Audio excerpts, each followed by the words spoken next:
Good morning, afternoon, or evening from whenever or wherever you are watching this video from. I am Jack Adamus and I'm back with another video talking about last week's reviews in the Premier League. Let's get straight into it. Before we get into this video, I just wanted to say that I need help making these videos from you, the audience. So please write down in the comments things that you want me to talk about and I will feature it in next week's video. This week we had two major sackings in the Premier League, and we're going to start with Sean Dyche at Nottingham Forest, as he became the third Nottingham Forest manager to be sacked so far this season. In my opinion, this sacking was unjust, as I don't believe he deserved to get the sack after the Wolves game. Yes, I know they drew 0-0 with bottom of the league Wolves, but realistically they should have won that game, and that isn't down to him, that's down to the players on the pitch. And when you look at the bigger picture, yes, I know a few managers under Marinakis have been in charge of more games, but he did have the best win ratio with a 47% win ratio of the games he took charge of Nottingham Forest. Also, Forest do find themselves in a relegation scrap, and when you think about it, when you want a manager to get you out of a relegation scrap, that manager is the likes of Sean Dyche, which makes no sense for them to get rid of him. And now they're going to bring in Vitor Pereira, who was Wolves manager last season. Yes, he escaped last season, but this season he is part of that massive problem that only sees them with 9 points on the board. So when you think about it, is Pereira really an upgrade on Sean Dyche? I don't think he is, and I think they're definitely going to struggle now, and they could end up getting relegated this season. Moving on to the second manager that got sacked this week, and this one is definitely more understandable, as Thomas Frank lost his job at Tottenham. I don't wish for any manager to lose their job in the Premier League or any other league for that matter, but it was just a matter of time, as Thomas Frank was on borrowed time. He should have been sacked a few months ago if we're being realistic. In the grander scheme of things as well, this now shows, was he actually that much of a good manager at Brentford, or is Brentford just a very well run club, as Keith Andrews has gone in there and he's doing an even better job than Thomas Frank did last season? Back to Thomas Frank now at Tottenham. He does have the worst points tally per game, as he only picked up 1.12 points per match as the Tottenham manager, which is the worst in their history. The big question for Tottenham now, though, is who do they replace Thomas Frank with? They've now got 11 days till their next match, so they don't have to make any rash decisions. But who will they bring in? That is a question that is on everybody's lips. It does look like whoever they are going to get in will be on a temporary basis, as it looks like they're going to go for Pochettino in the summer after the World Cup. So who do they get in? Do they get Sean Dyche in? Because realistically, he will have a chance of keeping them in the Premier League, as they are seriously involved in a relegation battle now. Which leads me on to my last point, and this question doesn't go to obviously Tottenham fans or mainly Arsenal fans here, but as a neutral, would you be happy to see Tottenham get relegated from the Premier League, and is it good or is it bad for the Premier League? That leads me on to my next topic, which is the relegation battle. Let's be honest, with only 12 games to go, Wolves are gone. They're going to be in the Championship next season.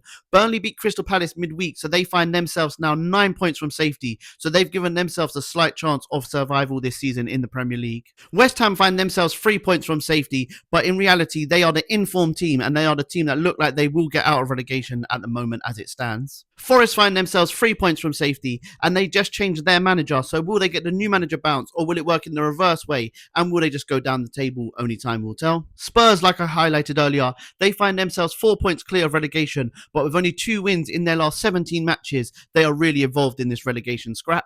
Leeds currently sit 6 points clear, so they are not out of it by any stretch of the imagination. Brentford find themselves 7 points clear, but they're in big trouble as they've only picked up 1 win in their last 13 matches. And finally, just still in that relegation scrap, is Crystal Palace, who find themselves 8 points clear from safety. And as you can see, both teams' next 2 fixtures are here, and that is going to be a very tight relegation scrap till the end of the season, which is great for the neutral in the Premier League, as for the last 2 seasons, we've had no relegation scraps at all, and the 3 newly promoted sides have gone straight back down, so it's good to see that it's back to normal. Now, on the completely opposite side of the table, we're going to talk about the title race, as we have Arsenal and Man City in first and second, and this is definitely going to go down to the wire. With Man City winning on Tuesday and Arsenal drawing yesterday, it now means that they're...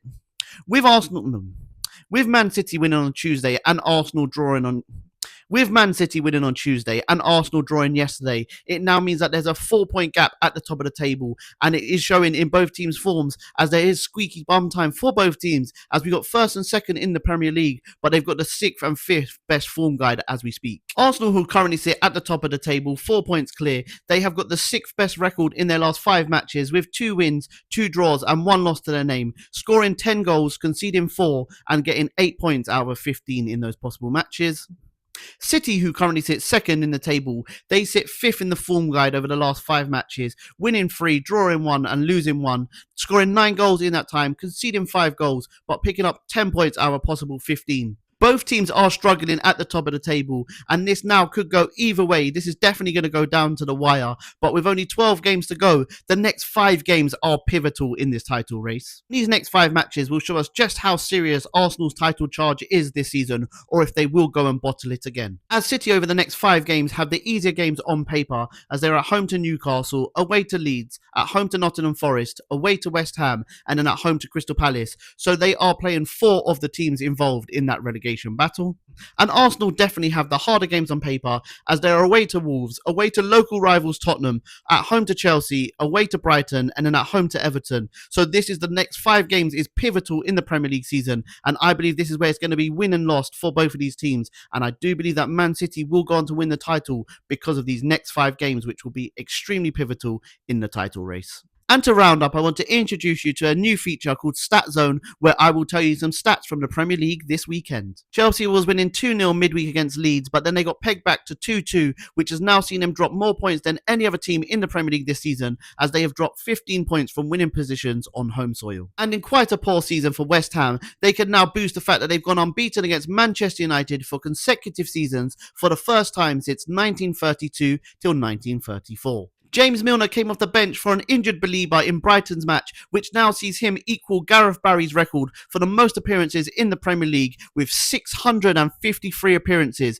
Now that deserves a round of applause. Some bad news for Fulham fans here. Man City's 3-0 victory over them midweek now sees them win 20 games in a row, which is the longest winning streak against a single club in English football history. And finally, some positive news for Bournemouth and for their new signing Rayan. As he scored against Everton in a 2-1 victory, he's now made it 3 consecutive goal involvements in his first 3 matches, making him only the 3rd teenager to ever do so, and he follows in the footsteps of Robbie Keane and Anthony Martial. Thank you very much if you are still here at the end of my video. I really do appreciate the love and support I've been getting from you guys. Please do continue to like and share, but most importantly, subscribe to the YouTube channel. And like I said at the beginning of this video, this content will only work if you, the audience, gets involved. So please comment on things that you want me to talk about, or even if you want to be involved in one of these videos, and come on, please message me on Instagram and we can get that sorted. Thank you very much, guys. Have a good weekend. And remember, if you don't shoot, you can't score. Bye, guys. Have a good weekend.